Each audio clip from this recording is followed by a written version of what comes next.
Today I'm going to give you a brief, short history of Inauguration Day in the United States. We're going to start with George Washington and move up to the present day inauguration. George Washington was the first president to be inaugurated April 30th, 1789. His inauguration would take place in New York City at Federal Hall. When Washington took his oath of office, it was delivered by Chancellor Robert Livingston in New York, and he would add the words, "So help me God," which would become customary for future inaugurations for future presidents. His inaugurational address emphasized unity and the duties of the president to uphold the Constitution. When John Adams, who was the second president of the United States, was inaugurated, Inauguration Day would be moved to March 4th, and this happened in 1793. The March 4th date was chosen because the Constitution stipulated the terms of elected officials would begin then. The date was practical at the time, given the slow rate of communication, and it needed to give time for election results to be processed. Some key changes and notable inaugurations.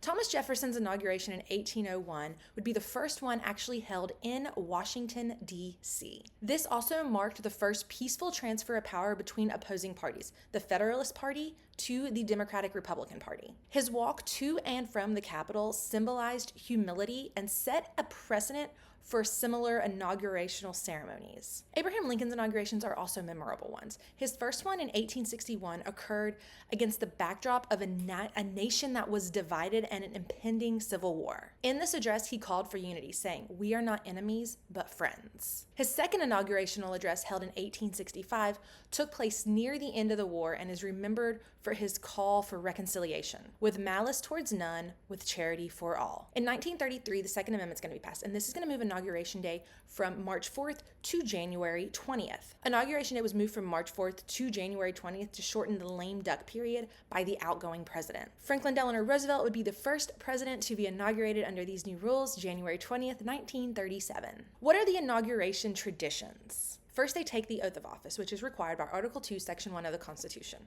And it says, "I do solemnly swear that I will faithfully execute the office of the President of the United States, and will, to the best of my ability, preserve, protect, and defend the Constitution of the United States." This is traditionally administered by the Chief Justice of the Supreme Court, although there have been some exceptions, such as Calvin Coolidge's father administered his oath to him in 1923. After the oath, the president will make his inaugural address. This is when the president has a speech to outline their vision, to unite the country, and to set the tone for their administration. After the address is the inaugural parade, which was a tradition that Jefferson started in 1805. This parade will go from the Capitol to the White House, and today it has military bands and floats and performances and people lining the streets, so it's a really big part of Inauguration Day. And then to finish out the day, you're going to have the inaugural balls, which dates back to James Madison's inauguration in 1809. These balls have music and dancing and guests, and it's just a way for everyone to celebrate the day. So what are some unique or historic inaugurations? So the shortest inaugurational address was George Washington's second inaugurational address in 1793,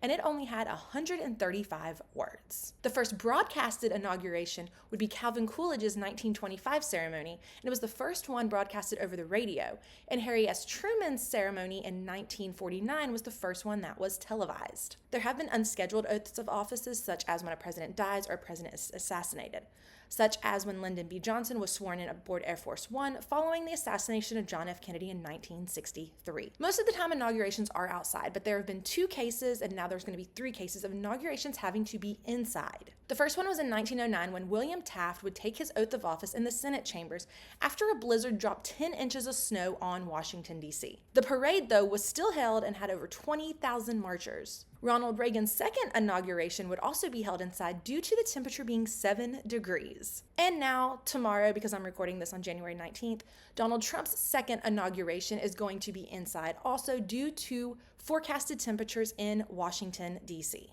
Inauguration Day is more than just a ceremonial tradition. It symbolizes the resilience of our democracy, the peaceful transfer of power, and the enduring commitment to the Constitution. Each inauguration reflects political, cultural, and technological progress in the United States.